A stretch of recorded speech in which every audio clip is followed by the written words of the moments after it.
तो आज हम लोग करेंगे 2020 का पेपर, ये पार्ट थर्ड है। यहाँ तक हम लोगों ने कर लिया था ये 93 क्वेश्चंस।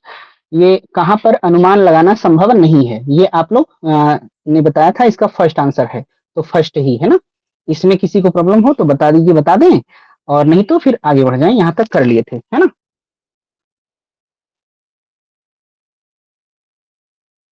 ठीक, फिर आगे बढ़ते हैं। ये क्वेश्चन आ चुका है, फिर इसके पहले 19 में, वहां भी हम लोगों ने अच्छे से डिस्कस किया था। नेक्स्ट क्वेश्चन, शक्ति अकॉर्डिंग टू न्याय इज, न्याय के अनुसार शक्ति है, तो शक्ति क्या है?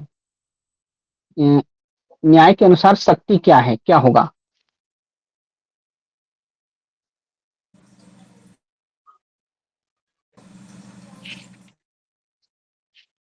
इसमें देखिए, हम ओनली लोगों ने होगा बात, क्या?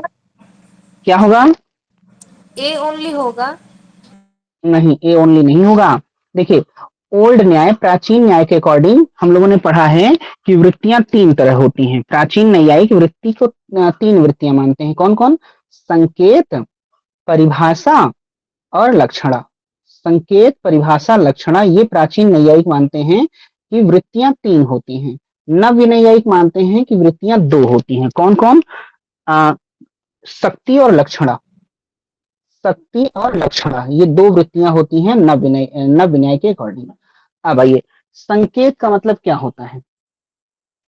देखिए, संकेत क्या होता है? ये संकेत अथवा शक्ति भी कहेंगे इसको।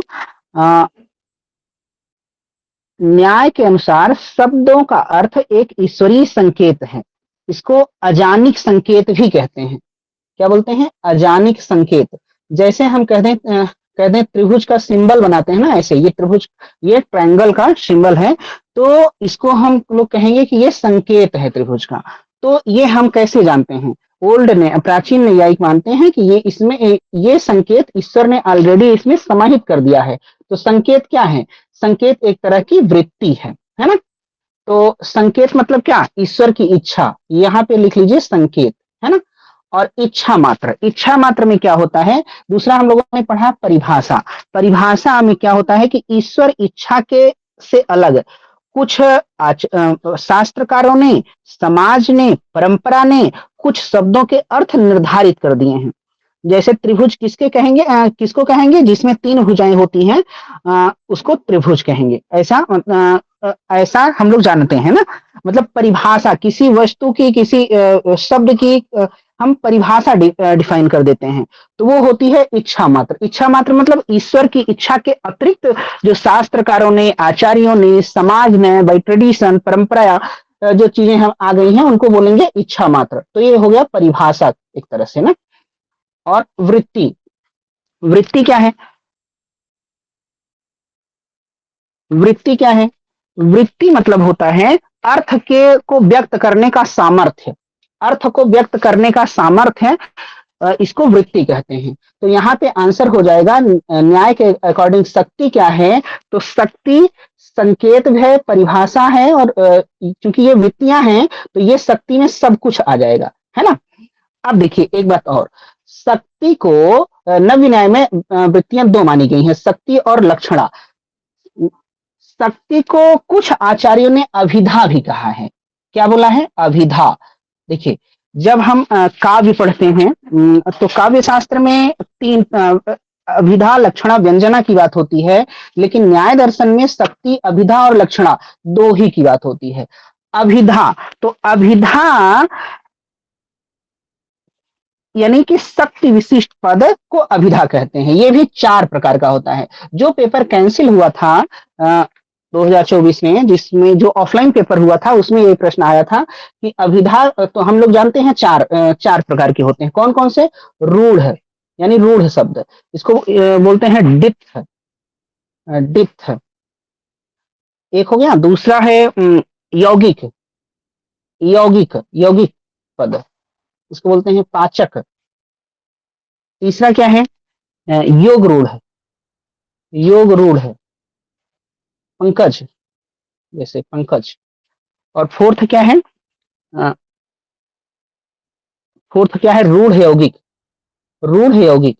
ये क्या होता है, ये जो हम लोग 24 वाला पेपर करेंगे ना उस टाइम कर लेंगे, ये चारों क्या होता है, तब तक आप लोग भी खोजिएगा। तो शक्ति यानी अभिधा क्या होती है, कि पद के अर्थ को प्रकट करने की शक्ति है। ये 4 तरह का होता है, रूढ़, यौगिक, योग रूढ़ और रूढ़ यौगिक।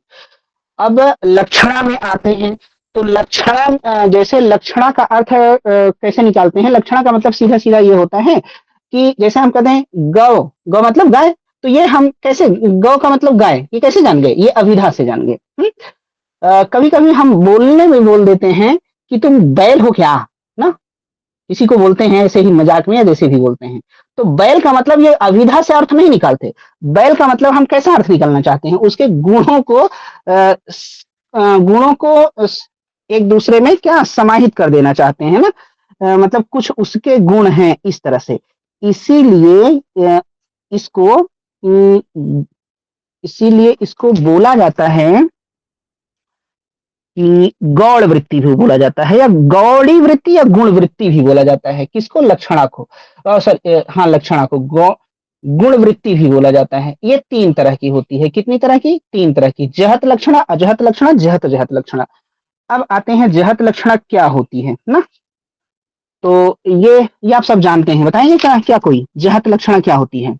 ये सर कंप्लीट मीनिंग को ना जब सेपरेट कर देते हैं, हाँ जहत लक्षण, हाँ पार्शियली जब वही, एक्सक्लूड करेंगे मीनिंग को, उसको जद अजद टोटली एक्सक्लूड नहीं करेंगे, जैसे को वैसे ही समझेंगे ना, उसको अजद लक्षण बोलते हैं। हाँ बहुत वेरी गुड। तो जहत लक्षणा तब होती है जब वाच्य अर्थ तो संगत रहता है, किंतु अर्थ की संगति को बैठाने के लिए इस लक्षणा का प्रयोग करते हैं। जब अर्थ को पूरी तरह से नहीं नहीं, एक सेकंड, जब आज हम लोग क्या देख रहे थे, जहत लक्षणा ना, फिर से बताते हैं। जहत लक्षणा वही जो कस्तूरी बता रही थी, कि जब वाच्य अर्थ को सर्वथा छोड़ दिया जाता है, ये अपनी मीनिंग को कंप्लीटली छोड़ देता है।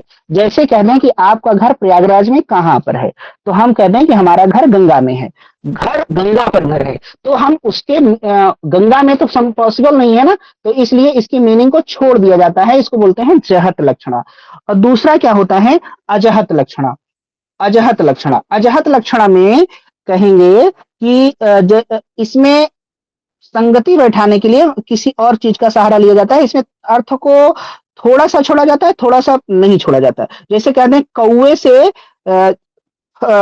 से खेती की रक्षा करो, कौवे से दही की रक्षा करो, तो केवल कौवे से नहीं करना है, चील आ जाए तो उससे भी करना है ना, और कोई पक्षी आ जाए तो उससे भी करना है। तो जहत लक्षणा में आंशिक पार्शियली मीनिंग ली जाती है, पार्शियली नहीं ली जाती। और एक होता है जहत अजहत लक्षणा।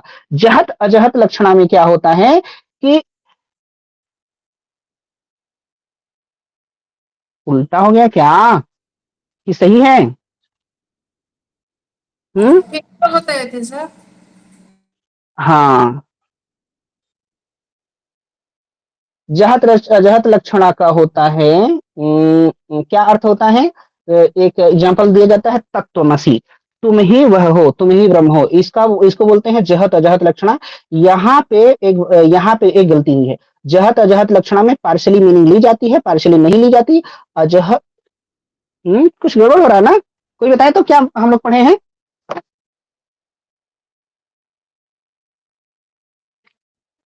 सर एग्जाम्पल याद नहीं है, लेकिन आप बताए थे कुछ दिन।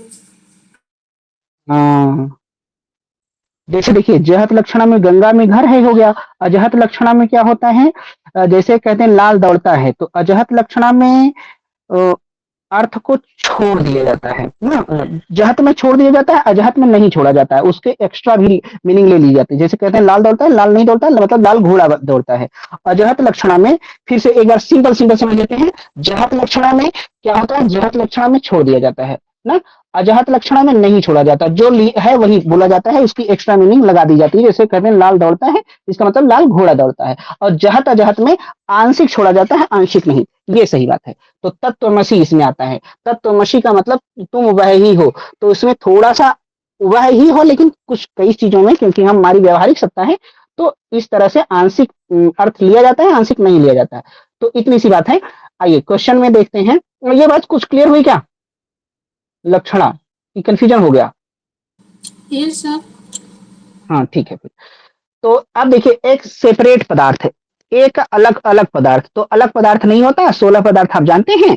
प्रमाण प्रमेय संशय प्रयोजन दृष्टांत सिद्धांत अवयव तर्क निर्णयवाद जल पे वितंडा हेत्वाभास छल जाति निग्रह स्थान। तो ऐसा कुछ होता नहीं, तो आंसर ए बी सी हो जाएगा। हिंदी में भी देख लीजिए, अभी भी कोई दिक्कत हो तो बताइए, फिर बता देंगे। थर्ड, हाँ सही है। Yes sir. Next, who among the following admit both जीवन मुक्ति एंड विदेह मुक्ति? जीवन मुक्ति और विदेह मुक्ति को कौन मानते हैं? बुद्धा सर।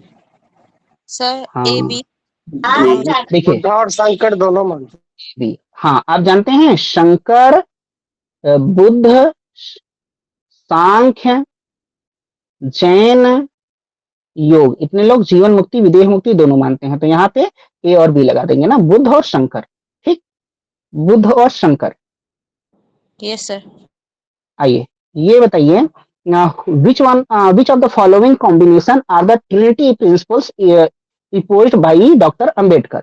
डॉक्टर अंबेडकर द्वारा त्रयी सिद्धांत में कौन सा है, क्या होगा? सर ऑप्शन 4 होगा, liberty equality fraternity. Liberty equality fraternity, स्वतंत्रता समानता बंधुत्व। तो देखिए यहाँ पे सी है, बट यहाँ पे आंसर 4 लगाना है ना, सी फोर्थ में है। तो आपको अब ट्रिनिटी सबकी याद कर लेनी है। किसकी किसकी याद कर लेनी है? कृष्णमूर्ति की, जिसका याद रहे उसका बताते चलिए। कृष्णमूर्ति, गांधी, अंबेडकर तो हो गए, और SRK सर्वपल्ली राधाकृष्णन, कृष्णचंद्र भट्टाचार्य, KCB कृष्णचंद्र भट्टाचार्य, और MN राय। इन सब की ट्रिनिटी आप बता दीजिए, जिसकी भी आती है उसी की बता दीजिए।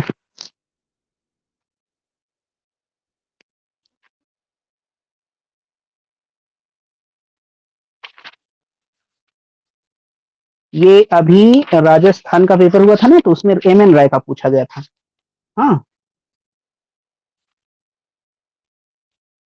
सर गांधी का हाँ, स्वदेशी Swaraj Sarvodaya. Yes very good, स्वदेशी स्वराज सर्वोदय, ये गांधी का हो जाएगा। बहुत अच्छे, स्वदेशी स्वराज और सर्वोदय, वेरी गुड। देखिए, और MN राय का होता है freedom knowledge truth,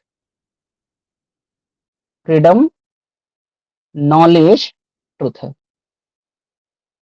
freedom knowledge truth. Okay, Krishnachandra Bhattacharya का होता है ट्रुथ फ्रीडम वैल्यू, सत्यता स्वतंत्रता मूल्य, ट्रुथ फ्रीडम वैल्यू, सत्यता स्वतंत्रता मूल्य। सर्वपल्ली राधाकृष्णन का 3 है, किसी को याद है सर्वपल्ली राधाकृष्णन का क्या होता है? एक दिन बात हुई थी ना, वही।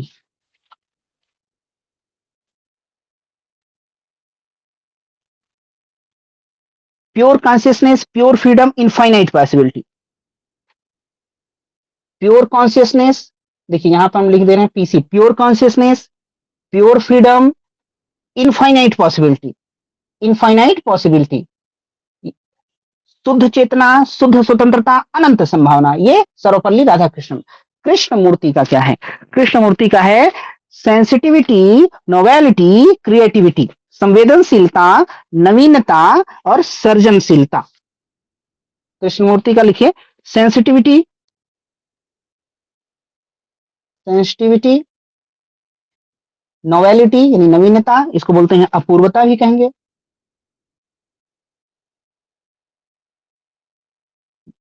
Novelty and creativity. Sir nobility ना। नोवेलिटी, हाँ नवीनता जिसको बोलते हैं, हाँ। अग्रहिता ग्राह्य जिसको मीमांसा दर्शन में बोलते हैं ना, क्रिएटिविटी, क्रिएटिविटी। चलिए तब हो गया। सर ये सर्वपल्ली राधाकृष्ण का तीसरा क्या बताया आपने? इनफाइनाइट, इनफाइनाइट पॉसिबिलिटी, अनंत संभावना। इनफाइनाइट पॉसिबिलिटी, जी सर।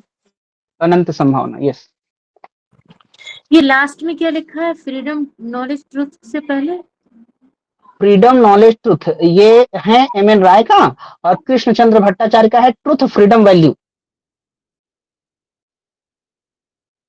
सर्वपल्ली राधाकृष्णन का हो गया सफेदी। सर राधा कृष्णन का एक बार बोलिए। Pure consciousness, pure freedom, infinite possibility. Okay sir. अब किसी का छूटा तो नहीं? नहीं सर। हाँ, अम्बेडकर का तो हम लोग लिख लिए ना, लिबर्टी, इक्वलिटी, फ्रेटर्निटी। नेक्स्ट आइए, ये होगा आंसर, फोर्थ हो जाएगा।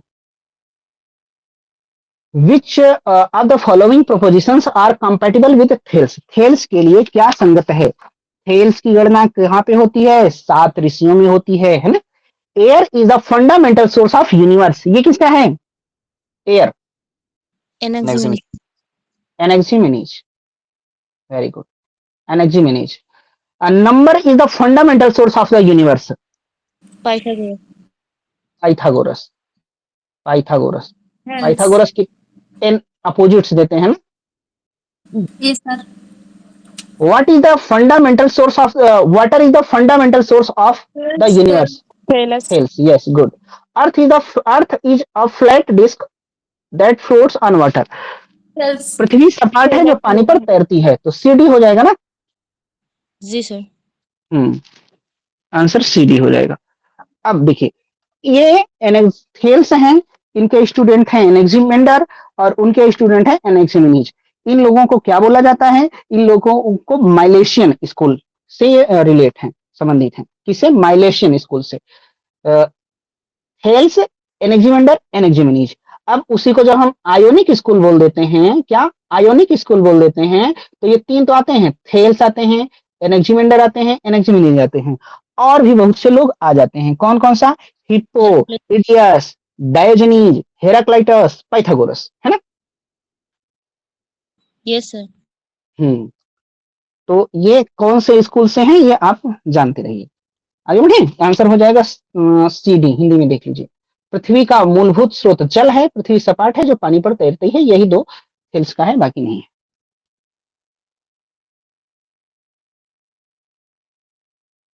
आइए next, which of the following propositions are acceptable to Berkeley? Berkeley के लिए क्या स्वीकार्य है?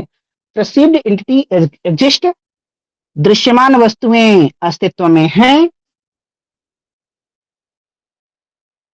है या नहीं? है सर। हैं। सत्ता दृश्यता है, चिंतयो अतो अस्मि, जिसका चिंतन किया जा सकता है, जिसको देख ना, जिसको किसी ने देखा है, इजिस्ट परसीपी, तो पहला सही है। अनप्रसीव्ड एंटिटीज एक्सिस्ट, अदृश्यमान वस्तुएं अस्तित्व में हैं, जिनको किसी ने नहीं देखा, जिनका अनुभव किसी ने नहीं किया, जो किसी के मस्तिष्क का प्रत्यय नहीं बनी, उनका अस्तित्व नहीं है। तो अनप्रसीव्ड एंटिटीज एग्जिस्ट, अदृश्यमान वस्तुएं अस्तित्व में हैं, गलत बात है ना। Yes sir. हाँ, the self is but the substratum of a bundle of sensation, आत्मा संवेदों का समुच्चय मात्र है, ये किसका हो जाएगा? ह्यूम का सर। ये भी इनका नहीं है। मैटर इंस्टिंक्टिवली एग्जिस्ट, मैटर, इसको हिंदी, जड़ द्रव्य अचर रूप से अस्तित्व में है।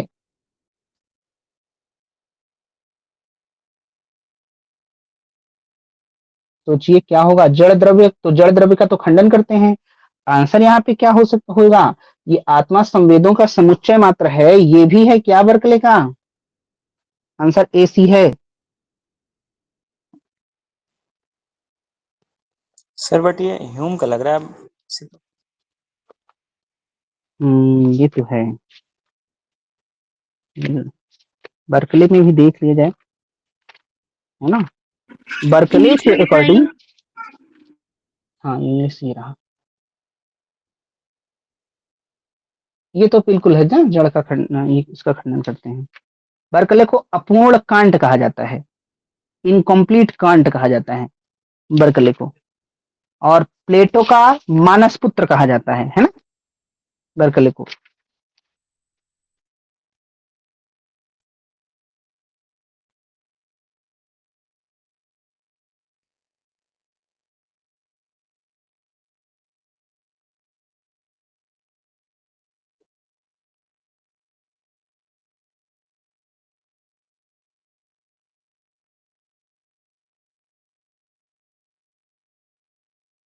और आत्मा का ज्ञान हमें कैसे होता है?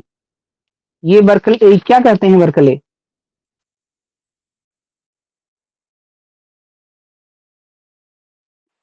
आत्मा का ज्ञान, हाँ देखिए, एक कहेंगे कि एक तो अपनी आत्मा का ज्ञान, एक दूसरे की आत्मा का ज्ञान। जो अपनी आत्मा का ज्ञान है वो अंतर्बोध से होता है। हमें अपनी आत्मा का ज्ञान अंतर्बोध से होता है, इसको बोलते हैं नोशन। और दूसरे की आत्मा आत्मा का ज्ञान अनुमान से होता है, विजन से होता है, तर्क बुद्धि से होता है। ये जानते रहना है। देखिए, आत्मा की अवधारणा में लिखा हुआ है एच.एस. उपाध्याय पेज नंबर 219 कि बर्कले आत्मा को ज्ञाता, मन, आत्मा और मनोवैज्ञानिक इंपेरिकल ईगो आदि नाम देते हैं। उनके अनुसार ज्ञान का स्वरूप और क्षेत्र अत्यंत व्यापक है। संकल्प, कल्पना, स्मरण, चिंतन आदि के ही विविध रूप हैं। ये सब एक ज्ञाता की अपेक्षा रखते हैं। तो कुछ मिल रहा है क्या? Self is but the substratum of a bundle of sensation. आत्मा संवेदों का समुच्चय मात्र है।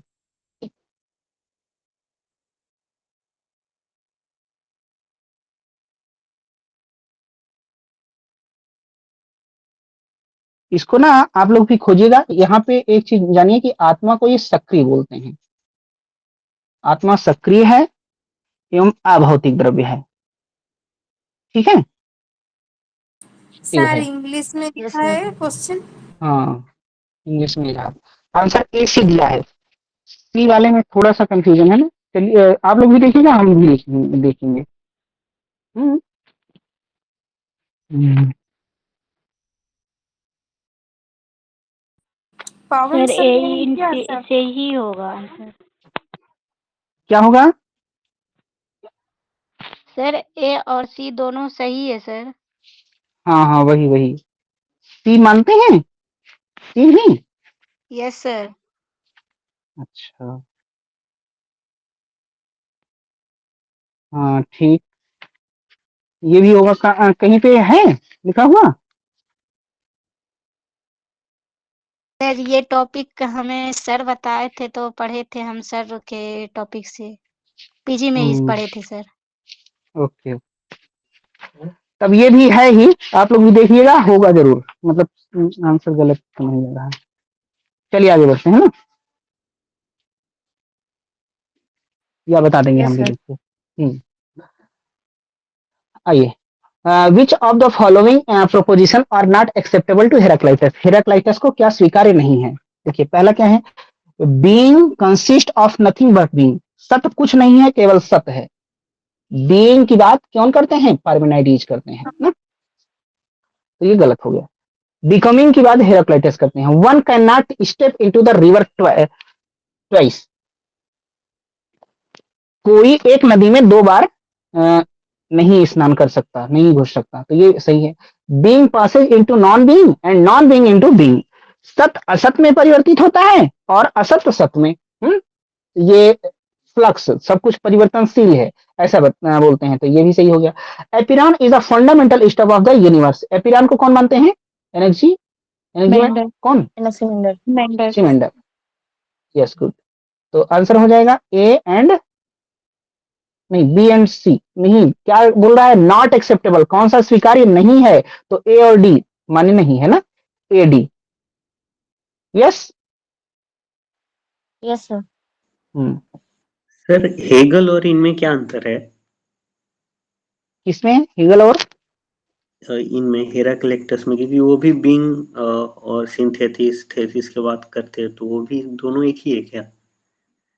नहीं नहीं, हीगल तो पहला अंतर यह है कि हीगल तो बुद्धिवादी हैं और हेराक्लाइटस अनुभववादी हैं, है ना। तो बीइंग की बात वहां पे थीसिस, एंटीथीसिस और सिंथेसिस की बात होती है ना। पक्ष, विपक्ष, समपक्ष। पक्ष होता है, विपक्ष होता है, समपक्ष बन जाता है। ठीक, और हेराक्लाइटस में सब ये बौद्ध की तरह है ना, सब कुछ परिवर्तनशील है। किस तरह से? ये सब तत्व क्षणिक, जो सत्य है वो क्षणिक है, ऐसा। ये सर। हम्म हम्म, ठीक है। और कुछ, और कुछ और बताना चाह रहे थे? तो सर। अंतर है, हाँ। आंसर होगा A D. Which of the following are the stages of subjective according to subjectivity according to केसी भट्टाचार्य? केसी भट्टाचार्य के दर्शन में आत्मपरकता, व्यक्तिनिष्ठता की कितनी अवस्थाएं हैं? 3 अवस्थाएं हैं। सब्जेक्टिविटी की 3 अवस्थाएं हैं, कौन कौन सी हैं? First bodily, bodily, physic, psychic and spiritual. Yes, good. BPS ना, bodily subjectivity, psychic subjectivity and spiritual subjectivity. अच्छा बीपीएस की सर याद नहीं आया। ओहो, याद करना चाहिए ना। हाँ, हाँ, ये कभी हम भूले नहीं। वही तो आंसर क्या होगा? ए बी सी, बायोलॉजिकल नहीं है।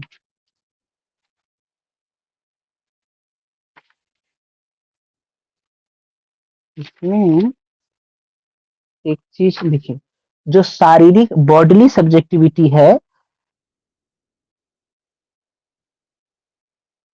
इसके 3 स्तर हैं। एक है बॉडी एज परसीव्ड, एक है बॉडी एज फेल्ट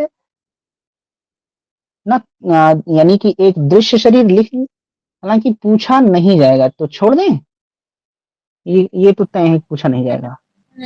हाँ हाँ। Yes sir. हम्म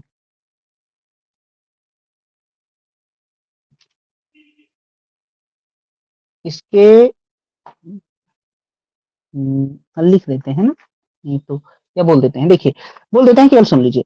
जो शारीरिक सब्जेक्टिविटी, शारीरिक स्तर है, बॉडीली सब्जेक्टिविटी है, इसके कितने स्तर हैं? 3। एक बॉडी एज फेल्ट, एक दृश्य शरीर, बॉडी एज परसीव्ड, एक होता है अनुभूति शरीर, बॉडी एज फेल्ट, और तीसरा होता है अनुपस्थिति का ज्ञान, या तो काल्पनिक प्रत्यक्ष के द्वारा या सचेतन प्रत्यक्ष के द्वारा। Knowledge of absence either through imaginative perception और थ्रू कॉन्शियस नॉन परसेप्शन। ये 3, इसके 3 उपस्तर हैं, सब लेवल हैं। अब साइकिक सब्जेक्टिविटी के 2 उपस्तर हैं। इसका एक इमेज एंड थॉट, विचार और प्रतिमा, इसके 2 हैं। इमेज एंड थॉट, विचार और प्रतिमा। यहाँ पे लिखिए विचार यानी और प्रतिमा, thought and image. Spiritual subjectivity है, इसके 3 स्तर हैं। कौन कौन से हैं? फीलिंग, इंट्रोस्पेक्शन, बियॉन्ड इंट्रोस्पेक्शन, इसके 3 उपस्तर हैं। पहला कौन है? फीलिंग। फीलिंग दैट मीन्स बोलते हैं भावनात्मक अनुभूति, फीलिंग्स, भावनात्मक अनुभूति। अंतर्दृष्टि, इंट्रोस्पेक्शन, अंतर्दृष्टि, इंट्रोस्पेक्शन। और थर्ड है इंट्रोस्पेक्शन, बियॉन्ड इंट्रोस्पेक्शन, अंतर्दृष्टि से परे का स्तर, बियॉन्ड इंट्रोस्पेक्शन। तो हमने क्या देखा कि साइकिक सब्जेक्टिविटी में 2 स्तर हैं, बाकी दोनों में 3-3 हैं। तो इतना जानना है बस। आइए, ये दैहिक, मनस और आध्यात्मिक, बीपीएस आपको बिल्कुल याद रखना है, कभी नहीं भूलना है ना। Which of the following is correct? कौन सा सही है? Gandhi is the author of Sadhana, Gandhi Sadhana के लेखक हैं,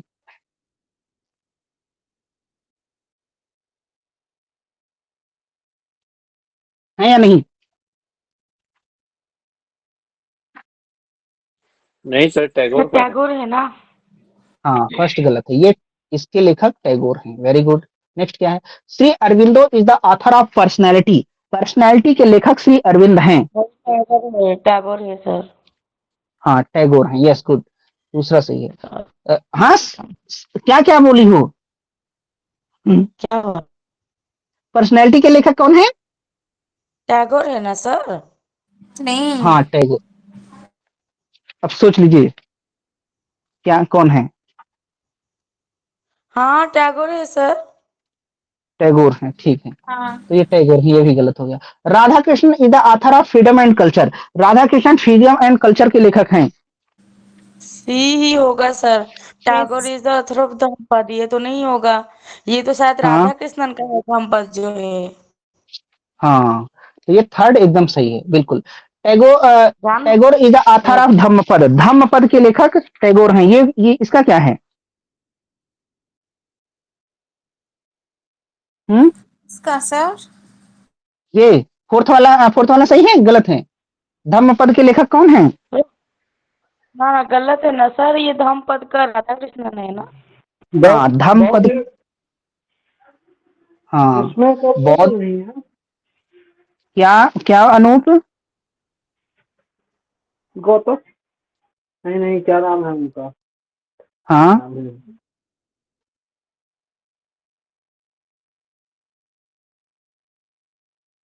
क्या? महात्मा बुद्ध ना? हाँ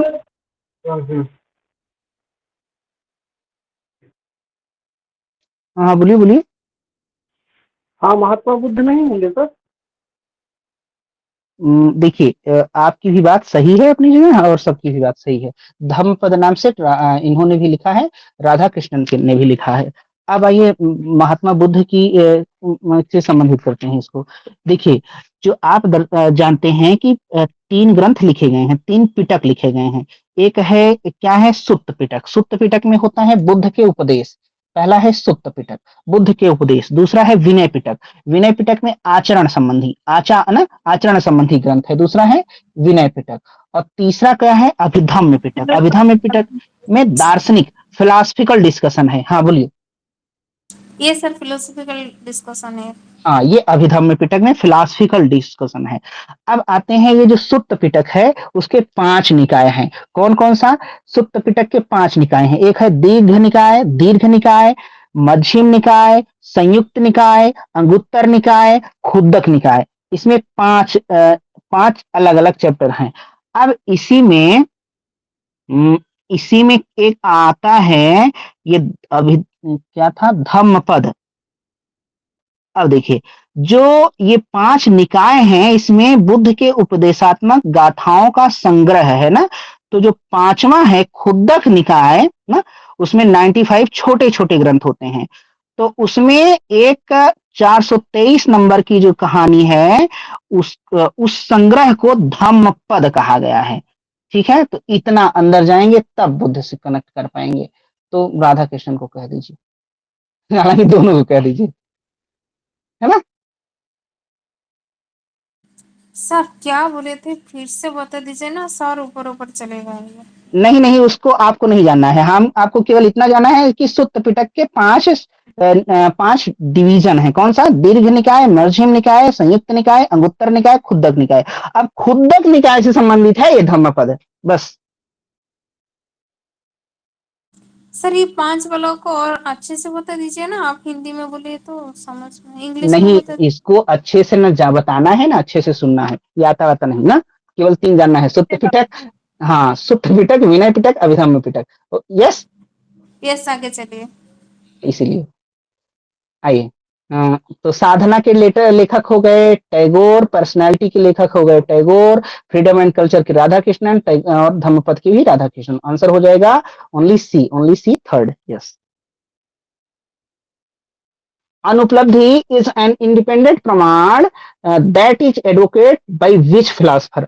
अनुपलब्धि एक स्वतंत्र प्रमाण के रूप में कौन मानता है? आंसर प्रभाकर कुमारी। शंकर and कुमारिला। Prabhakar and BND। कुमार। हाँ, शंकर और कुमारिल ना, शंकर और कुमारिल। ठीक। ठीक। अभाव का ज्ञान इनके अकॉर्डिंग कैसे होता है? इनके अकॉर्डिंग होता है कि अनुपलब्धि से। हाँ, अनुपलब्धि से, क्योंकि अनुपलब्धि को मानते हैं ना। अगर न्याय से पूछा जाए कि अकॉर्डिंग टू न्यायिक न्याय दर्शन में हमें अभाव का ज्ञान कैसे होता है, तब होता है प्रत्यक्ष से। तब होता है प्रत्यक्ष से। बौद्ध और वैशेषिक 2 लोग हैं कि अभाव का ज्ञान हमें अनुमान से होता है। दैट मीन्स अनुपलब्धि को सब के सब प्रत्यक्ष में अंतर्भूत करते हैं, बट अनुपलब्धि इनहेरेंट इन इन्फ्रेंस, अनुपलब्धि को इन्फ्रेंस अनुमान में अंतर्भूत करने वाले कौन कौन से हैं? बौद्ध और वैशेषिक हैं। बाकी सब देखिए रामानुज और मध्व ये कहेंगे अनुपलब्धि का ज्ञान, अभाव का ज्ञान अनुपलब्धि से नहीं प्रत्यक्ष से होगा। प्रभाकर कहेंगे प्रत्यक्ष से होगा, और शंकर और कुमारिल कहेंगे अभाव का ज्ञान अनुपलब्धि से होगा। Answer will be B and D. Okay,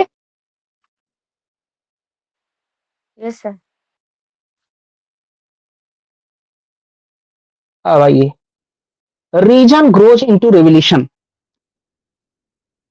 and the two are not opposed to each other. Region grows into revolution. revolution माने प्रकटीकरण होता है, बोलते हैं, और इसका कई सारा नाम होता है। कह रहे हैं प्रकटीकरण में तर्क होता है, रिवोल्यूशन में रीजन होता है। And two are not oppose to each other, और एक दूसरे का विरोध नहीं करते। फिर क्या है? Who among the following totally reject this view, कौन इस मत को पूरी तरह से खंडित कर देता है, नहीं मानता, रिजेक्ट कर देता है। चलिए क्या होगा, क्या हो सकता है? सर हाँ, इंग्लिश हिंदी दोनों जैसे आएगा एक पेज में, ऐसा ही रखिए। ओ देखिए, इसमें यह है कि प्रकटीकरण में तर्क होता है और दोनों एक दूसरे का विरोध नहीं करते, मतलब एक दूसरे का इसके सहयोगी हैं। इस बात को कौन नहीं मानता? चलिए एक एक करके देखते हैं। Bradley, Thomas Aquinas, Augustine. देखिए यहां से देखते हैं। ऑगस्टाइन कहते हैं कि reason and revolution are not opposed, they are complement each other.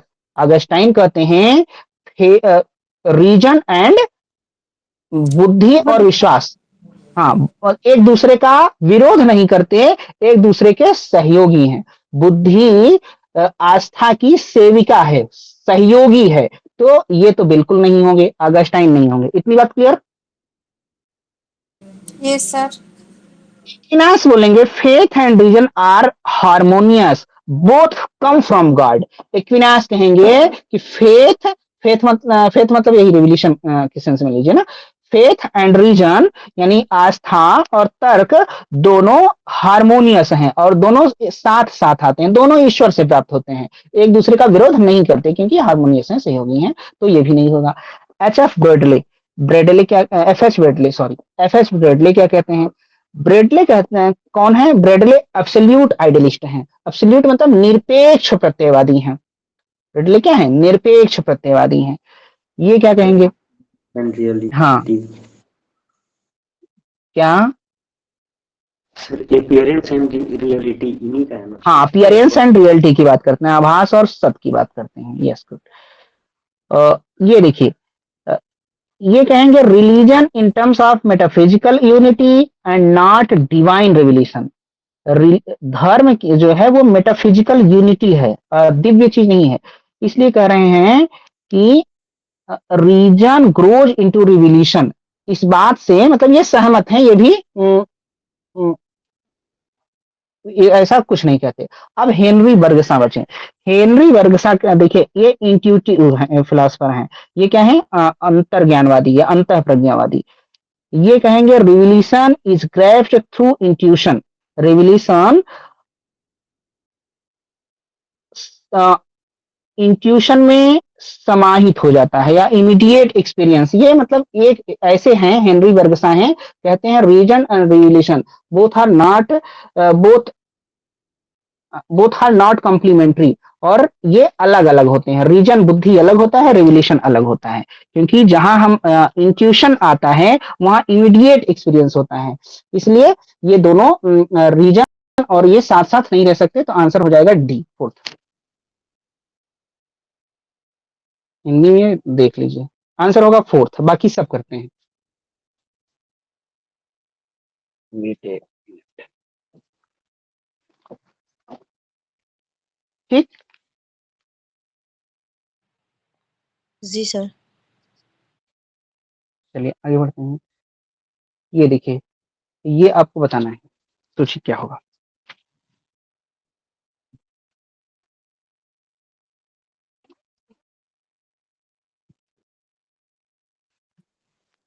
Sir D होगा क्या?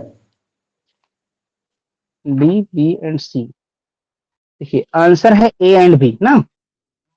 Real proper name is singular, वास्तविक वैयक्तिक नाम एक वचन होता है। Placed only in the subject position of a subject predicate proposition and it stand for an object. Who holds this view? वास्तविक वैयक्तिक नाम एक वचन होता है, कर्ता विधेय योजना में कर्ता के स्थान पर रखा जाता है।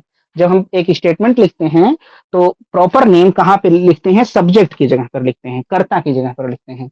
और यह कर्म के लिए प्रयुक्त होता है। किसके लिए लिखा जाता है? कर्म के लिए। यह मत किसका है? ये आंसर है मिल एंड रसेल।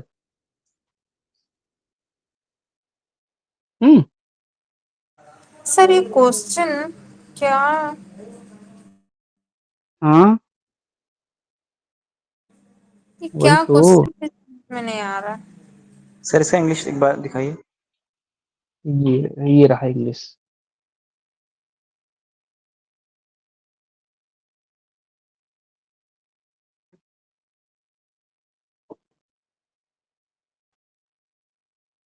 देखिए क्वेश्चन नहीं समझ आ रहा है। जैसे प्रॉपर, जैसे मान लो कोई नाम लेते हैं, जैसे कहते हैं सूरज ना, सुबह उठता है, सुबह जगता है, ठीक है, कुछ भी ये क्या है? ये सब्जेक्ट है, ये प्रॉपर नेम है। और ये क्या है? प्रेडिकेट है।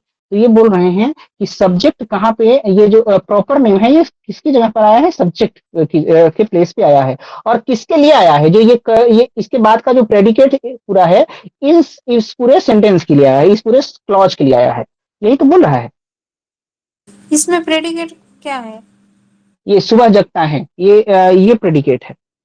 और सूरज अपने आप में सब्जेक्ट है, प्रॉपर नेम भी है ना? प्रॉपर नेम है। हम्म हम्म। तो देखिए मिल कहेंगे कि proper name is merely the name of an individual. Proper name क्या है? एक इंडिविजुअल का, किसी विशेष का नाम है। तो यहाँ मिल हो जाएंगे। और रसेल भी ये बात बोलते हैं ना, रसेल प्रॉपर नेम को, Russell also treat proper name as singular term और refer directly to an object. Russell proper name को सिंगुलर टर्म बोलते हैं, तो रसेल हो जाएंगे। देखिए फ्रेजेज है ना, सेंस एंड रेफरेंस में डिस्टिंक्शन करते हैं, भेद करते हैं।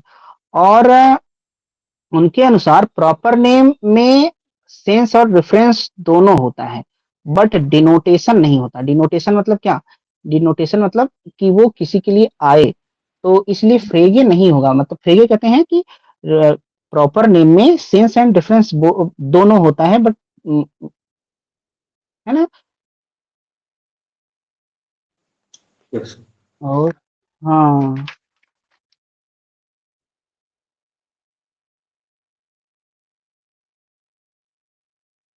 तो आंसर ए बी हो जाएगा इसका। आप लोग भी इसको देखिएगा क्या कैसे हो सकता है। हम जितना जानते हैं इतना ही जानते हैं। ये ठीक। सब चलिए आगे हाँ, चलिए, उसी में ज्यादा टाइम नहीं। चलते वही तो। आइए, ये क्या है? According to Hume since ordinary language is ambiguous. किसके अनुसार? चूंकि सामान्य भाषा अस्पष्ट थी।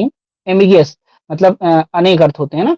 आइडियल और artificial language needs to be formulated for showing the relationship between language and reality. क्या है कि किसके फ्रेगमेंट है सर। हाँ,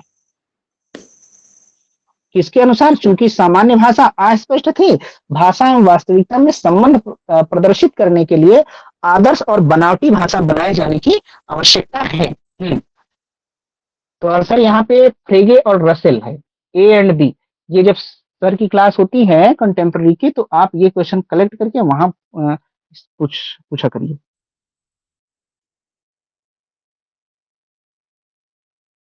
तो हाँ, क्या बता रहे थे अंकित? नहीं सर, ये जो सर मेन जो टॉपिक था ना, उसके आधार पर हम बताए थे, जैसे आइडिया, ये सारा चीज सर फ्रेगे में पढ़ना था। सेंस रेफरेंस, ये सारी चीजें, तो उसके आधार पे हम मीन्स ये किए, तो वही हुआ। हम्म, फिर बात जानकारी नहीं है। ठीक, तो इसमें ए और बी होगा, ठीक है। Yes sir. हाँ, एक सर नई इसमें भाषा बनाए। हाँ हाँ इसमें जो है मिल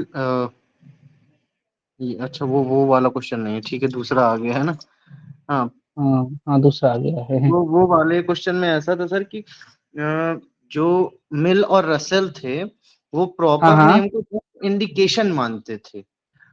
हाँ यानी अगर ही शी इट भी है तो वहां पर भी वो इंडिकेशन ही दे रहे थे, जिसके ऑपोजिट में अगर देखें तो फ्रेगे वो चीज नहीं कर रहे हैं। वो जैसे आपने बताया कि वो सेंस और रेफरेंस के थ्रू ही चीजों को देख रहे थे, एक वो चीज हो हाँ गई। और मिल मिल और मिल असल में कहते हैं कि ये जो प्रॉपर नेम्स होते हैं ये केवल टैग्स होते हैं। अगर मैं बोल रहा हूँ ही शी इट दे तो भी वो एक तरीके से प्रॉपर नेम ही है, उसमें कोई ना कोई चीज इंडिकेट हो रही है। लेकिन जब यही चीज विडिगेनस्टीन में आती है या फ्रेगे में आती है तो वो एक पर्टिकुलर चीज को इंडिकेट करते हैं, वो नाम को ही इंडिकेशन मानते हैं कि हाँ, जैसे पर्टिकुलर चीज को मानते हैं। जैसे अगर आप बोल रहे हैं ना कि राम, तो राम को अगर आप ही बोल रहे हो या शी बोल रहे हो तो वहां पर ये चीज नहीं मानते हैं फ्रेगे और विटगेंस्टीन। जस्ट ऑपोजिट मान रहे हैं रसेल और मिल जो है वो मानते हैं कि इंडिकेशन भी अगर हो रहा है तो वो एक प्रॉपर नेम होगा, यानी वो एक टैग है जो रिलेट कर रहे हैं बस। तो बहुत ये बढ़िया। ये हाँ, difference है। जी सही, तो इसीलिए ए बी हो जाएगा, मिल एंड रसेल। देखिए, ये क्वेश्चन जो है आदर्श, देखिए रसेल कहते हैं कि ordinary language is logically imperfect and mislead us. Ordinary language अपूर्ण होती है और हमको मिसलीड कर सकती है, तो रसेल हो जाएंगे। फ्रेगे कहते हैं कि ordinary language in adequate for philosophical clarity. Philosophical clarity के लिए, दार्शनिक स्पष्टता के लिए ऑर्डिनरी लैंग्वेज क्या है, इनएडिकेट है, मतलब अपूर्ण है ना। तो यहाँ पे इसीलिए फ्रेगे और रसेल हो जाएगा, ठीक है। और इसमें कुछ ऐड करना चाहे तो कर दीजिए, किसी को पता हो तो।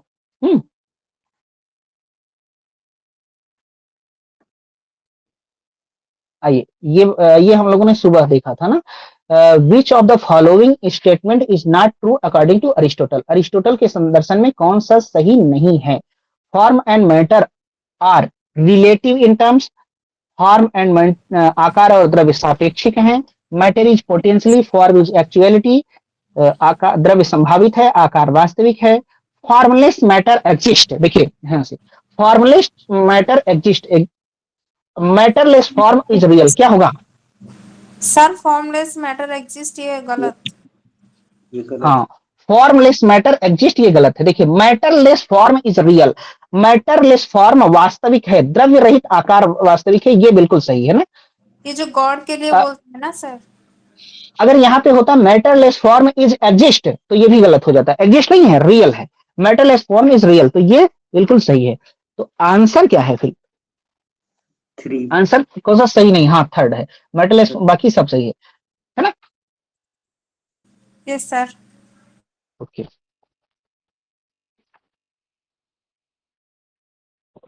मॉड्यूल में हम लोग क्या क्या देखे थे मैटर एंड फॉर्म के संबंध में।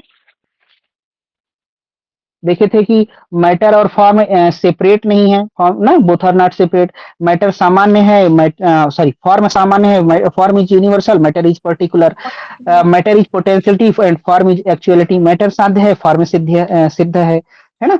और फॉर्म क्या है, उत्कृष्ट है, सुपर है। तो ये थर्ड गलत होगा, बाकी सब सही है। नेक्स्ट देखते हैं, which one of the following is compatible with Plato's view. Plato के दर्शन में कौन सा सही है। देखिए, आइडियाज आर नॉट रियल, गलत बात, आइडियाज रियल होते हैं ना। सेकंड क्या है, ideas are real but existent. Idea यानी प्रत्यय रियल भी हैं, वास्तविक भी हैं और अस्तित्व भी रखते हैं ना। तो ये क्या है, ऑब्जेक्टिव आइडियलिज्म इनका है, यानी कि ये वस्तुनिष्ठ प्रत्ययवादी हैं। कौन, प्लेटो। प्लेटो भी हैं और बोसांके भी हैं, है ना। एक बार आया था कहीं कि बोसांके हैं। Ideas are the doubtful but existence. प्रत्यय संदिग्ध हैं किंतु अस्तित्ववान हैं, संदिग्ध, ये सब गलत हो जाएगा, दूसरा ही सही है ना, कोई प्रॉब्लम। सर आइडिया एग्जिस्ट कैसे करता है। आइडिया एग्जिस्ट करता है कैसे करता है? वो वास्तविक है, वो ट्रांसेंडेंटल जगत में रहता है और इस वहां पे ना वो एग्जिस्ट करता ही है और वो ऑब्जेक्टिवली एग्जिस्ट करता है। जैसे एक ये है कौन, बर्कले, ये कहते हैं आइडिया हमारे दिमाग में है, किसी के दिमाग में नहीं है, वो इंडिपेंडेंटली एग्जिस्ट करता है स्वतंत्र रूप से। हाँ यस सर। हाँ, देखिए सबसे ऊपर कौन सा प्रत्यय है? शुभ का प्रत्यय है ना, यस सर, गुड। गुड का प्रत्यय है। और हम लोगों ने इसमें क्या पढ़ा है?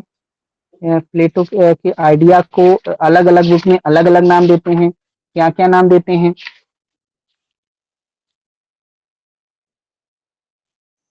सर इनका गुड कोई दूसरे वर्ल्ड में एग्जिस्ट करता है।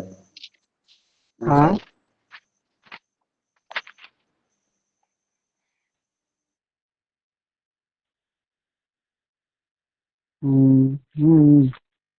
देखिए ये एक सेकंड बता रहे हैं। प्लेटो प्रत्ययों को किस बुक में आइडिया ऑफ गुड कहते हैं, ये हम पूछ रहे थे, और किस बुक में इन्होंने आइडिया को निरपेक्ष सत्य कहा है? ये ना देखिए, प्लेटो अपनी बुक सिंपोसियान में आइडिया को परम सौंदर्य कहते हैं। आइडिया को क्या बोलते हैं? परम सौंदर्य बोलते हैं ना, सुप्रीम एस्थेटिक, परम सौंदर्य बोलते हैं। फीडस में निरपेक्ष सत्य बोलते हैं, आइडियाज को फीडस में निरपेक्ष सत्य बोलते हैं, एब्सोल्यूट रियलिटी, निरपेक्ष सत्य बोलते हैं फीडस में। ओके, और रिपब्लिक में आइडिया ऑफ गुड बोलते हैं। रिपब्लिक में प्रत्यय को क्या बोलते हैं? आइडिया ऑफ गुड बोलते हैं। ठीक, आइडिया ऑफ गुड बोलते हैं, शुभ का प्रत्यय बोलते हैं, है ना। चलिए आगे बढ़े। ये मोहम्मद इकबाल के संदर्भ में बताना है। According to Mohammad Iqbal, which of the following are true of humans? Mohammad Iqbal के अनुसार मनुष्यों के लिए सत्य क्या है? सही विकल्प का चयन करिए। चलिए देखिए, humans are instantiated from a universal super ego. मनुष्य सार्वभौमिक परम अहम से दृष्टिगत है। Humans have evolved from a universal intellect. मानव सार्वभौमिक बुद्धि से विकसित है। Humans are divinely created. मनुष्य दैविक रूप से निर्मित है। नेक्स्ट है, humans have evolved from spirit. मनुष्य आत्मा से विकसित है। Humans have evolved from matter. मनुष्य पदार्थ से विकसित है। तो क्या क्या हो जाएगा हिंदी में? देखिए आंसर क्या होगा।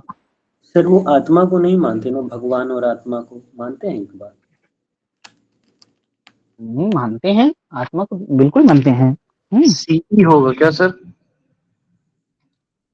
आंसर यहाँ पे है ना, हाँ सी है, सी और ई है, बिल्कुल सही। थर्ड आंसर है, सी है और ई है। अब बाकी क्यों गलत है ये सोच लीजिए, फिर हम लोग आगे बढ़ जाते हैं, है ना।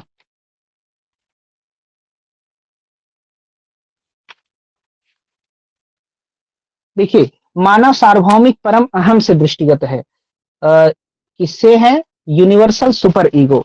देखिए यहाँ पे जो अद्वैतवादी हैं वो मानते हैं कि, जैसे शंकराचार्य, वो मानते हैं कि सजाति विजाति स्वगत कोई किसी तरह का भेद नहीं है ना। जो द्वैतवादी हैं मध्वाचार्य, वो कहते हैं कि सजाति और विजाति, हार्मोनियस और हेट्रोजीनियस, ये दो तरह के भेद हैं। तो जो भेद मध्वाचार्य मानते हैं वही भेद इस्लाम में भी माना गया है ना, कि ईश्वर और जीव में कौन सा भेद है? सजाति भेद है, विजाति भेद है। सजाति मतलब ये दो भेद हैं। तो अब देखिए यहाँ पे पहला वाला अगर हम देखें कि from a universal super ego humans are instantiated from a universal super ego, मानव सार्वभौमिक परम अहम से दृष्टिगत है। एक तरह से ये सादृश्यता बता रहा है, सिमिलैरिटी बता रहा है। तो क्योंकि यहाँ जीव अलग है, ब्रह्म अलग है, यानी ईश्वर अलग है, जीव अलग है, तो ये बिल्कुल हो नहीं सकता। दूसरा है humans have evolve from a universal intellect, मनुष्य सार्वभौमिक बुद्धि से विकसित है। देखिए बुद्धि से विकसित है, ये रामानुज का हो जाएगा, यानी अंश अंशी का भाव, नहीं होल एंड पार्ट का भाव, होल एंड पार्ट का सेंस आ रहा है। तो यहाँ मतलब ऐसा भी नहीं है, हम उसके पार्ट नहीं है ना, उससे विकसित नहीं। थर्ड क्या है, ह्यूमन आर डिवाइनली क्रिएटेड, मनुष्य दैविक रूप से निर्मित, हाँ उसको दैविक रूप से निर्मित किया गया है, मतलब ईश्वर ने अल्लाह ने उसको बनाया है, तो सी हो जाएगा। Humans have evolve from spirit, मानव आत्मा से विकसित है। आत्मा का मतलब यहाँ पे देखिए ईगो मतलब होता है कि जो मनुष्य की आत्मा, एक होता है सुपर ईगो, वो ईश्वरीय आत्मा है, मतलब ईश्वर है। तो स्पिरिट का मतलब ये सुपर ईगो ही है। तो इवॉल्व फ्रॉम स्पिरिट, उससे विकसित है, तो उसका एक तरह से यहाँ भी वही कि उससे डेवलप्ड है, पार्ट उसका आ रहा है ना, इसलिए ये भी नहीं होगा। Humans have evolve from matter, मनुष्य पदार्थ से विकसित है, और ये ई वाला हो जाएगा। अब इसके बारे में आप लोग भी कुछ जानते हो तो बताइए। ये आंसर सी और ई होगा, हम तो इतना ही जानते हैं।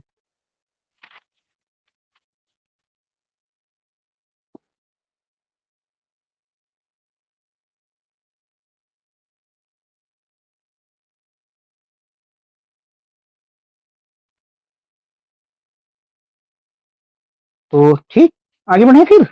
हाँ सर। हम्म, देखिए, विच of the following thinkers maintain that freedom lies in pure observation, निम्नलिखित विचारकों में से किसका मानना है स्वतंत्रता शुद्ध प्रेक्षण में निहित है। तो क्या होगा, स्वतंत्रता क्या है, ये प्योर ऑब्जर्वेशन है। कृष्णमूर्ति होंगे राधा ना, राधा नहीं हाँ नहीं, जी सर, जी जी जी, हाँ कृष्णमूर्ति, कृष्णमूर्ति विचारों है। को देखना है। हाँ वही, तो आंसर फर्स्ट होगा।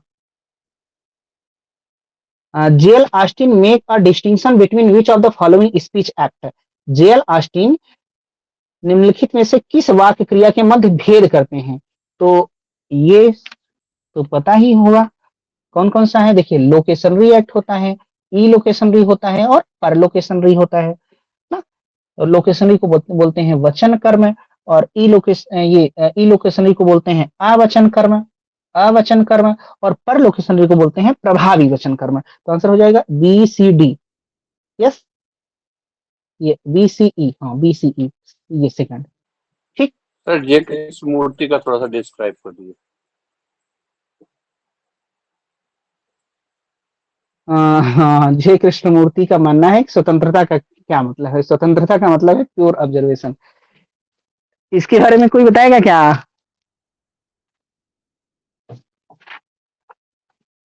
क्या बोले सर?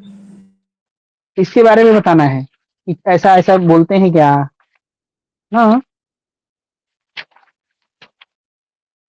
ठीक। सर वो जे कृष्णमूर्ति ये कहते हैं ना कि जो अपने पुराने विचार हैं जो आप जानते हो, उन चीजों को पीछे रख दो। जैसे हुर्सल बोलते हैं कि आप ब्रैकेटाइजेशन कर लीजिए और रिडक्शन कीजिए। वो जो पुराने आपके विचार हैं जिनसे आपका जो प्रेजेंट है वो अफेक्ट हो रहा है। तो जब आप ऑब्जर्वेशन करते हो, प्योर ऑब्जर्वेशन करते हो, तो प्योर ऑब्जर्वेशन में ऐसा होता है कि आप अपने पास्ट की चीजों को छोड़ देते हो। कहते हैं ना फ्रीडम फ्रॉम द नोन, तो फ्रीडम फ्रॉम द नोन जब वो कहते हैं मतलब आप जो चीजें पहले जानते हो उन चीजों को आप छोड़ दो।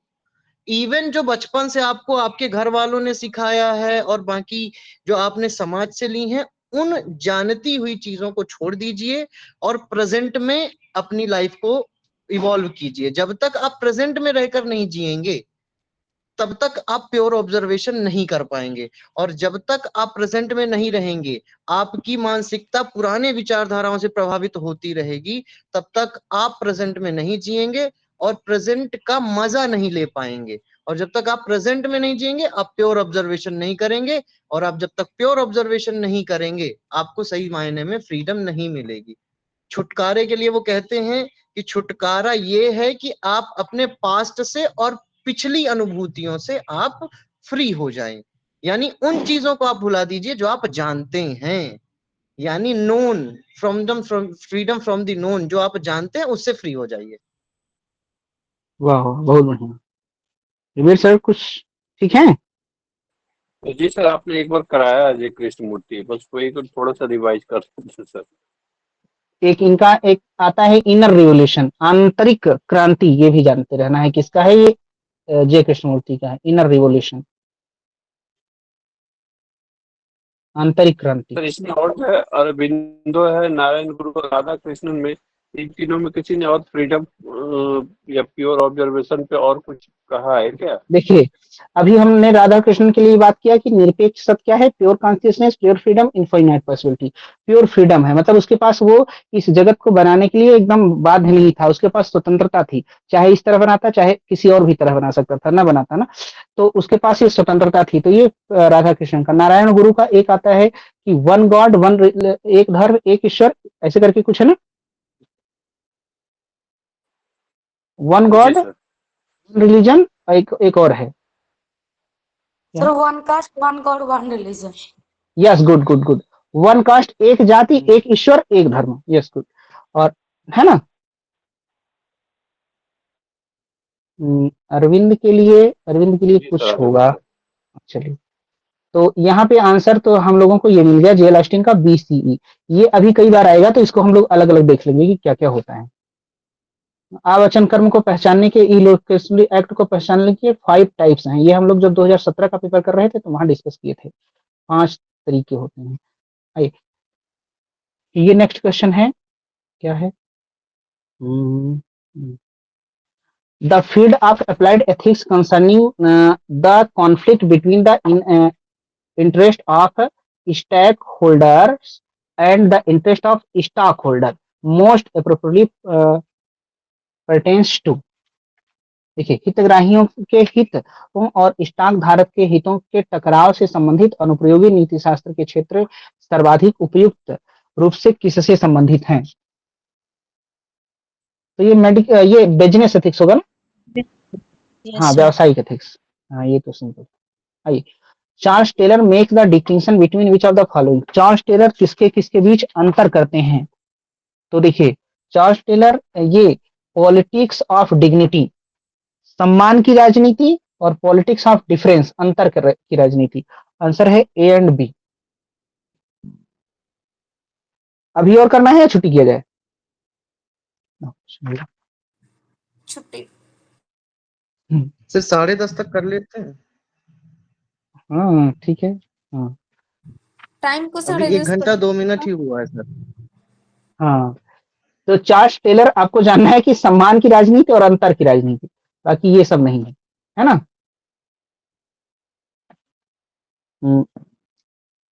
आइए, व्यावसायिक नैतिकता का यह पक्ष है, नैतिक दावा किससे संबंधित है कि भ्रामक विज्ञापन गलत है क्योंकि दूसरों को ठगना उनके लिए अपमानजनक है और साधन मात्र के रूप में उनका उपयोग है।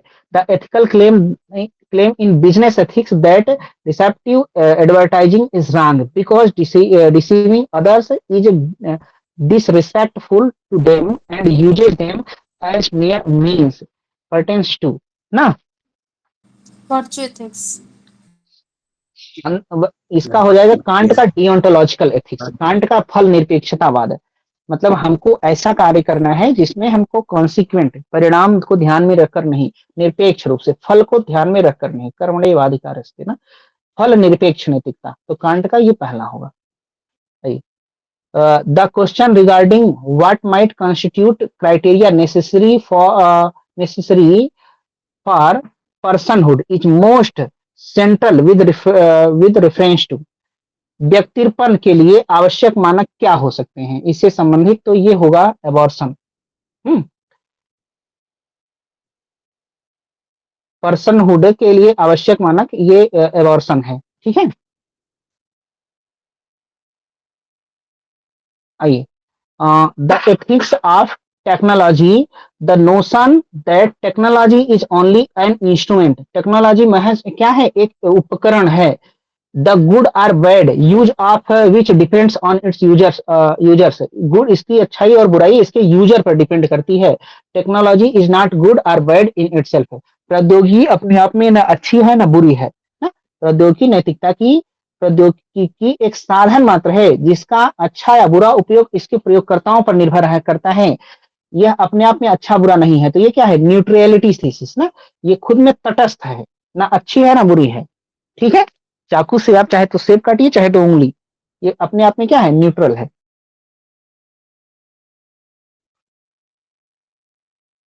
ये देखिए, fire burns out of its own nature, अग्नि जलाती है अपनी प्रकृति के कारण। हाँ Charvaka okay, sir. Charvaka, yes. Fire burns because of rita, अग्नि जलाती है ऋत के कारण। Veda well, fire burns because it is burning power, अग्नि जलाती है, अग्नि अपनी दाहिका शक्ति जो एक पृथक पदार्थ है के कारण जलाती है। तो मीमांसा। शक्ति ना, मीमांसा, शक्ति को पृथक पदार्थ कौन मानते हैं? शक्ति अभिव्यक्त कर रहे हैं ना, शब्द को मानते हैं कुमारी। फायर इज फिजिकल सब्सटेंस, अग्नि एक भौतिक द्रव्य है, ये वैशेषिक हो जाएगा। अग्नि एक भौतिक द्रव्य है, ये वैशेषिक हो जाएगा। तो आंसर क्या हो जाएगा? आंसर हो जाएगा सेकेंड ना, देख लीजिए।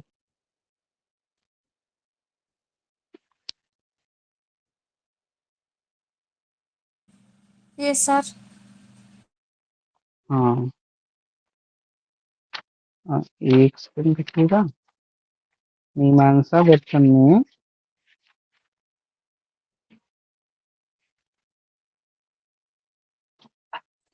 शक्ति क्या है मीमांसा दर्शन में, ध्यान है? सर क्या जो जाति व्यक्ति ऐसी तरह पूछ रही क्या? ये जो पूछ रहे हैं कि शक्ति पृथक पदार्थ है ना, देखिए लिखा है कि अग्नि अपनी दाहिका शक्ति जो एक पृथक पदार्थ है के कारण जलता है। तो शक्ति को पदार्थ के रूप में कौन मानता है? सर मीमांसक मानते हैं ना शक्ति अग्नि। हाँ, मीमांसक मानते हैं, एकदम सही है। तो मीमांसा में कौन? कुमारिल। देखिए हम लोगों ने देखा है प्रभाकर है, कुमारिल है। प्रभाकर 8 पदार्थ मानते हैं, कुमारिल 5 पदार्थ मानते हैं। देखिए ये पदार्थ, प्रभाकर 8 पदार्थ, कुमारिल 5 पदार्थ। प्रभाकर 11 द्रव्य, 11 द्रव्य, और कुमारिल कितने? कुमारिल 9 द्रव्य। प्रभाकर 24 गुण, 24 गुण, और सॉरी कुमारिल 24 गुण और प्रभाकर 21 गुण, ऐसा 21 गुण ये मानते हैं। ठीक है, अब आइए कुमारिल के अनुसार जो 5 पदार्थ हैं, द्रव्य गुण कर्म सामान्य अभाव। कुमारिल के अनुसार जो 5 पदार्थ हैं, द्रव्य गुण कर्म सामान्य अभाव। प्रभाकर के अकॉर्डिंग जो 8 पदार्थ हैं उसमें है शक्ति भी। कौन कौन? द्रव्य गुण कर्म सामान्य समवाय शक्ति सादृश्य संख्या। ये पूछा गया था अभी 25 में कि इनका सीक्वेंस आपको बताना है, तो आपको याद रखना है। हम लिख देते हैं ना, द्रव्य, देखिए द्रव्य गुण कर्म सामान्य समवाय शक्ति सादृश्य संख्या।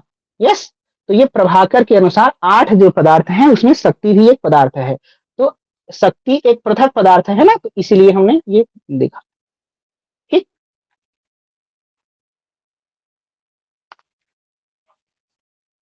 चलिए अब सही है, आगे बढ़े। Yes sir. Yes sir. ये देखिए ज्ञाततावाद, त्रिपुटी प्रत्यक्षवाद। हाँ ज्ञाततावाद ये कुमारिल हो जाएंगे। त्रिपुटी प्रत्यक्षवाद प्रभाकर। द्वैत, हाँ द्वैतवाद मध्य, भेदाभेद निम्बार्क। निम्बार्क को सुदर्शन चक्र का अवतार माना जाता है। किसका? सुदर्शन चक्र का अवतार। मध्य को किसका अवतार माना जाता है? मध्य को किसका अवतार माना जाता है? हवा का ना, वायु का अवतार माना जाता है। रामानुज को किसका अवतार माना जाता है? शेषनाग का अवतार माना जाता है। और कौन बच गए? वल्लभ को किसका अवतार माना जाता है? अग्नि का।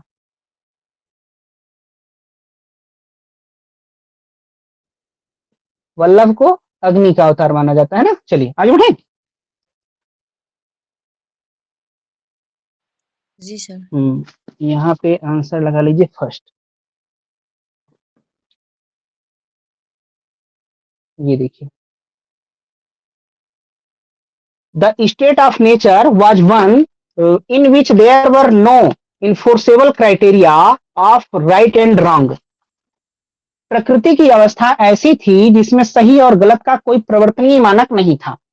हर जगह क्या सही है क्या गलत है ऐसा कुछ भी नहीं था, अशांति थी ना। तो ये हॉब्स हो जाएंगे। इसका ए का थर्ड लगाइए। नेक्स्ट क्या है, the state of nature was one in which the rights of life and property were generally recognised under natural law. Natural law यानी प्राकृतिक नियम की बात। प्रकृति की अवस्था ऐसी थी जिसमें जीवन और संपत्ति के अधिकारों को सामान्यतः प्रकृति के नियम के अनुसार मान्यता दी जाती थी। तो ये लॉक हो जाएंगे। नेक्स्ट क्या है, in the state of nature humans were unwarlike and somewhat underdeveloped in their reasoning morality and responsibility. प्रकृति अवस्था में मनुष्य युद्ध से भिन्न थे। इनकी तर्क शक्ति, नैतिकता और उत्तरदायित्व विकसित नहीं थे। तो ये हो जाएंगे रूसो। रूसो कहते हैं ना, हमें मेरी नींद मेरा चैन मुझे लौटा दो। कौन कहते हैं? रूसो। मतलब हमें प्रकृति की ओर, रिटर्न टू नेचर्स, है ना, और बैक टू नेचर्स, है ना। और एक कहते हैं बैक टू थिंग्स, वस्तुओं की ओर लौटो, ये बोलते हैं कौन? ये बोलते हैं हुर्सल, है ना। प्रकृति की ओर लौटो, ये बोलते हैं रूसो, क्योंकि वहां पे नींद चैन सब था। तो प्रकृति की अवस्था में मनुष्य युद्ध से भिन्न थे। इनकी तर्क शक्ति, नैतिकता और दायित्व अविकसित थे, रूसो। अब देखिए न्याय की बात करते हैं। थियरी ऑफ जस्टिस किसकी है? जॉन रॉल्स की। न्याय सरकार के इस मूल सिद्धांत पर आधारित है कि स्वतंत्रता और बौद्धिक व्यक्ति सम्यक समानता की परिकल्पनात्मक स्थिति में सहमत होंगे। ये पढ़ लीजिए, इसका फोर्थ होगा।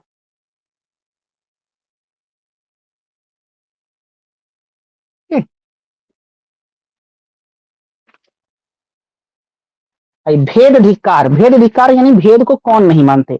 तो भेद को नहीं मानते शंकर। अभेद ना, भेद सत्कार, भेद को मानते हैं, मध्य हो जाएंगे।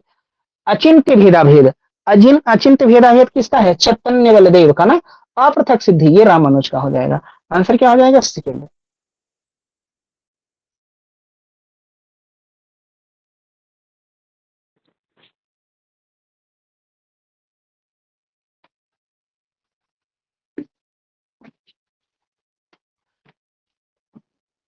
ठीक है। Yes sir. जी सर। अब आइए, इसमें ना कई तरह का और है। देखिए, एक तो भेद धिक्कार यानी, हाँ क्या मरियम? सर इसमें सी का पहले हम 4 मिलाएंगे क्योंकि अचिंत भेदाभेद सर चैतन्य बलदेव का है। अच्छा हाँ, वही तो हम भी बोले हैं, इसका दूसरा हो जाएगा ना। हाँ सही बोले। अचिंत्य भेदाभेद चैतन्य बलदेव का है। चैतन्य बलदेव, इसको बोलते हैं अनित्य भेदाभेद भी बोलते हैं ना। देखिए, चैतन्य बलदेव के एक जगह ऐसे लिखा जाता है कि बलदेव का क्या है, तो आप अनित्य भेदाभेद भी होता है। अनित्य भेदाभेद, ठीक है। देखिए, अब शंकर का आप जानते हैं अद्वैत, भास्कर का भेदाभेद भी जानते हैं, भास्कर और निम्बार्क का आप जानते हैं भेदाभेद। और रामानुज का विशिष्टाद्वैत आप जानते हैं, मध्व का भेद जानते हैं ना। श्रीकंठ का एक है, श्रीकंठ का है शैव विशिष्टाद्वैत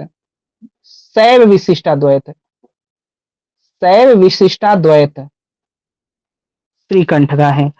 त्रिपति, सर हाँ श्रीकंठ ये कौन सा फिलोसोफर है? ये शैव फिलॉसफी के हैं, शैव दर्शन के हैं, ठीक है, कश्मीर में होता है। हाँ, विज्ञान भिक्षु का है अविभागाद्वैत। विज्ञान भिक्षु किसके हैं? सांख्य के हैं। विज्ञान भिक्षु वाला जरूर याद रखिए। अविभागाद्वैत,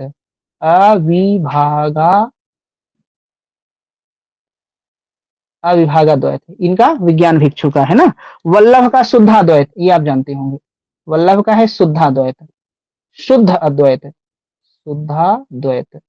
यस। और कौन बच गए? एक है श्रीपति, श्रीपति का है वीर शैव विशिष्टाद्वैत, श्रीपति इनका है वीर शैव विशिष्टाद्वैत।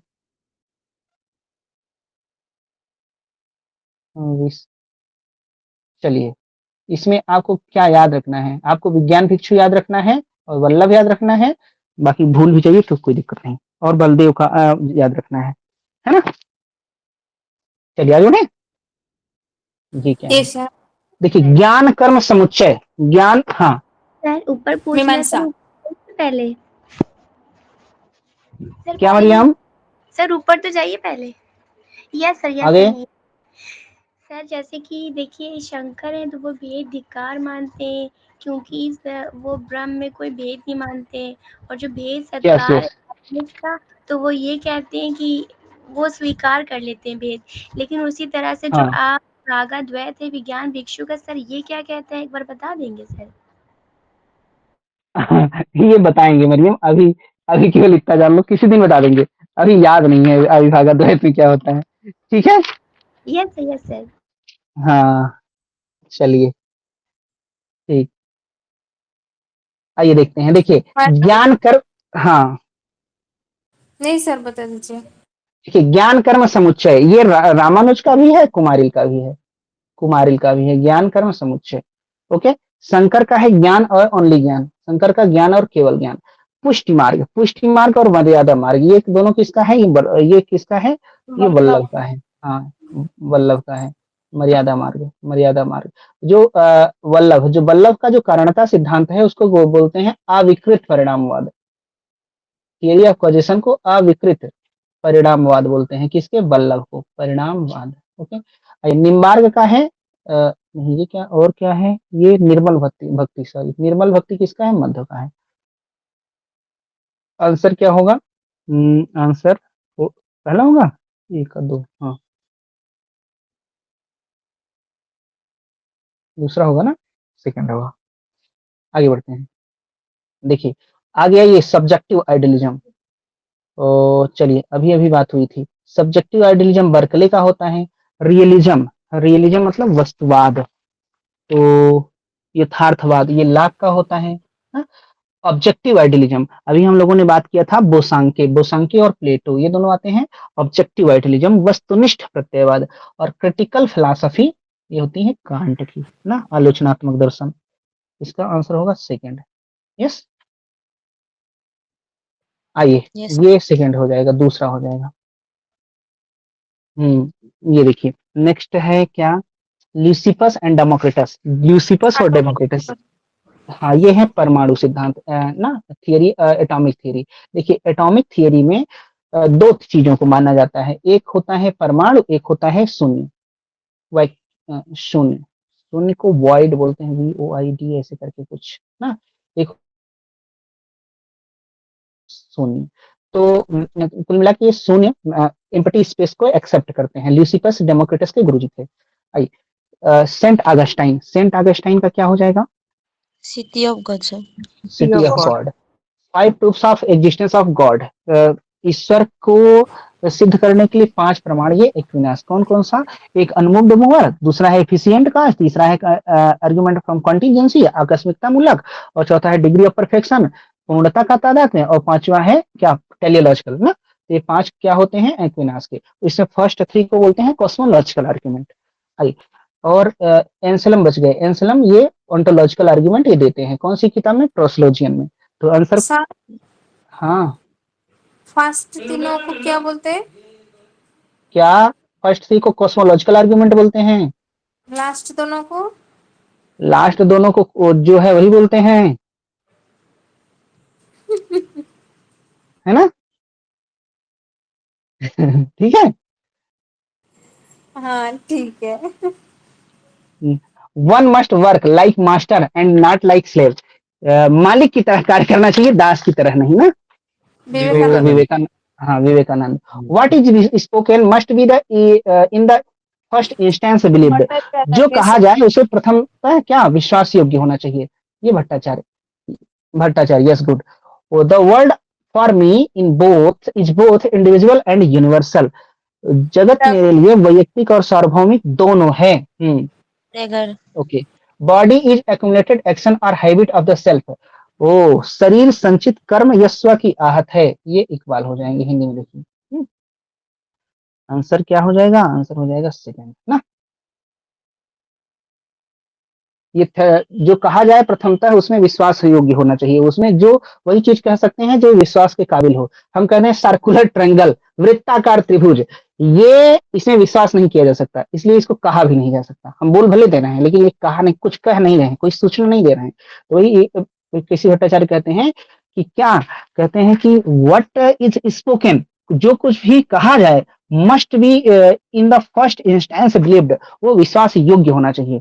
तो अगर जिसमें विश्वास नहीं किया जा सकता उसको कहा ही नहीं जा सकता। ये थ्योरेटिकल साइंस में है ना। तो आंसर दूसरा हो जाएगा, ठीक है, सेकंड। सर ये थर्ड और फोर्थ ऑप्शन है, इसको भी समझा दिए सर।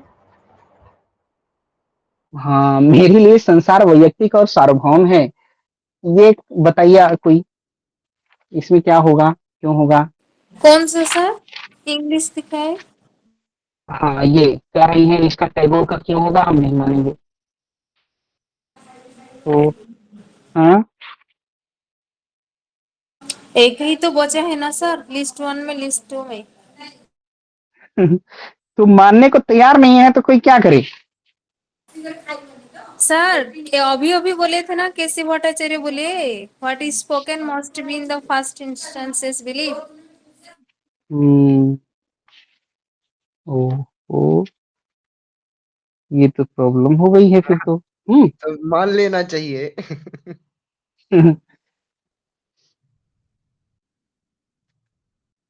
देखो, एक जैसे इसको कैसे बताएं? में हाँ, सर हाँ, बताइए एक बताइए। उदाहरण है। हम्म, टैगोर कहते हैं कि असल में जो हमारे अंदर की अनुभूति है, या असल में अगर खुद को समझना है, तो बाह्य तत्वों को भी हमें अंगीकार करना पड़ेगा।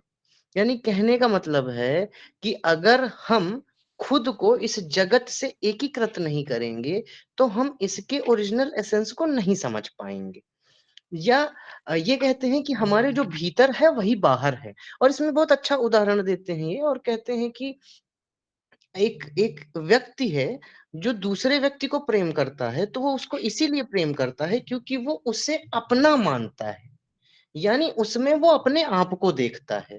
तो जो इंडिविजुअल है वही सार्वभौमिक है, यानी जो आपके अंदर है वही बाहर है। इस तरीके से एक प्रेम की भावना आ जाती है जब आप संपूर्णता में, अलग अलग विविधता में एकता को देखने लगते हो। और ये जब आप देखने लगते हो कि जो आपके अंदर है वही बाहर है, तो आप बाहर से एकीकृत हो जाते हो। शायद ये पर्सनैलिटी या साधना में उन्होंने लिखा है। हाँ, हमने पढ़ा है, हमें याद भी आ गया। ठीक बताया बिल्कुल। और ये लास्ट अरे वाला वाह, बहुत बढ़िया। तो फिर और उसमें कुछ और स्पष्ट करो, मतलब स्पष्ट तो है ही, अपनी तरफ से भी कुछ बताओ। Very good. सर वो यही तो कहते हैं क्या, कोई इंसान किसी को पसंद इसीलिए करता है क्योंकि वो जो है अपनी इनर सेल्फ यानी कि खुद उसके अंदर जो क्वालिटीज है वो दूसरे में देखता है। यानी कि हर इंसान अपने आप को ही पसंद करता है। यह सर हमने बुक में पढ़ा है, लेकिन सर फोर वाला समझ नहीं आया। हाँ, और एक इनका है रसौ वै, रसई वै वैसा है, मतलब ये तैतरीय उपनिषद में है, जानते रहिए। रसौ वै मतलब वह आनंद स्वरूप है। तो इनका, इनके दर्शन में भी यही बात बार आती है कि सृष्टि जो है आनंद की अभिव्यक्ति है। हाँ, फोर्थ वाला कैसे होगा? शरीर, शरीर संचित कर्म व स्व की आहत है। शरीर क्या है मरियम? बॉडी क्या है? एक्युमुलेटेड एक्शन एंड और हैबिट ऑफ द सेल्फ। ये वही तरीके का विचार है ना, जैसा विलियम जेम्स है और ह्यूम का वो आत्मा का विचार है, हाँ, हाँ, हाँ, इसी तरीके का। कि आपकी जो क्रियाएं हैं, प्रतिक्रियाएं हैं, उन्हीं से आपका सेल्फ बनता है, और उसी सेल्फ से ये बॉडी जो है संचालित होती है, संचरित होती है, ऐसा कह सकते हैं। वही हिंदी में इसमें क्या है? हाँ एक इसमें ये देखिए एक चीज हमें ये पूछनी है, जैसे कि कभी कभी ऐसी एक लाइन आ गई तो हम पहचानेंगे कैसे कि ये एक बार का है ये सर। हाँ हाँ, देखो इसमें हाँ बताइए, कोई बताए इकबाल का